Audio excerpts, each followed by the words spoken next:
आज थोडं बाहेर जायचं होतं मला. काही डॉक्युमेंट्स आणि बँकचं काम करायचं होतं आणि खरं सांगायचं ते डॉक्युमेंट्स आणि बँकचं काम करायला मला खूप जास्त जीवाकडे येतात, पण करायचं तर होतं असो. त्यानंतर मी माझं आवर केलं आणि रिधिमाची वाट बघत बसली, कारण की मला तिच्यासोबतच सेलूला जायचं होतं. ती आली, मग आम्ही सेलूला जायला निघालो, पण गेल्यात बँक बंद होती, तर तेव्हापर्यंत आयब्रो करून घ्या म्हटलं आणि आयब्रो केल्यावर खरंच फेस लुक खूप चेंज होऊन जातो. त्यानंतर बँकमध्ये गेलो, बँकचं काम वगैरे झालं होतं, पण गर्दी खूप जास्त होती, त्यामुळे खूप जास्त कंटाळा आला होता. जेवण करायचे होते म्हणून सगळ्यात आधी घरी आली, जेवण वगैरे केलं. त्यानंतर मग मी गव्हर्नमेंट हॉस्पिटलमध्ये गेली, कारण की मी अजूनपर्यंत गव्हर्नमेंट हॉस्पिटलमध्ये माझी काही नोंदणी केली नव्हती. मला 7वा महिना सुरू होऊन राहिला होता, तर आशा वर्करने म्हणे की लवकर लवकर तू गव्हर्नमेंट हॉस्पिटलमध्ये नोंदणी करून घे. ते वगैरे केलं. नंतर आम्ही गावात गेलो सीताफळ तोडायला, पण आम्हाला सीताफळ काही भेटले नाही. ते पण भेटले कच्चे कुच्चे. तोडून वगैरे आणलं आणि घरी आलो. खूप जास्त दमलेली होती, फ्रेश वगैरे झाली. नंतर मला बाजारात पण जायचं होतं, कारण की आज आमच्या गावातला बाजार पण होता.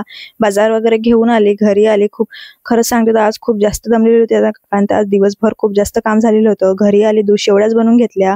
असा आजचा माझा दिवस. भेटूया आता पुढल्या ब्लॉगमध्ये. व्हिडिओ आवडला तर लाईक करा, सबस्क्राईब करायला विसरू नका. बाय.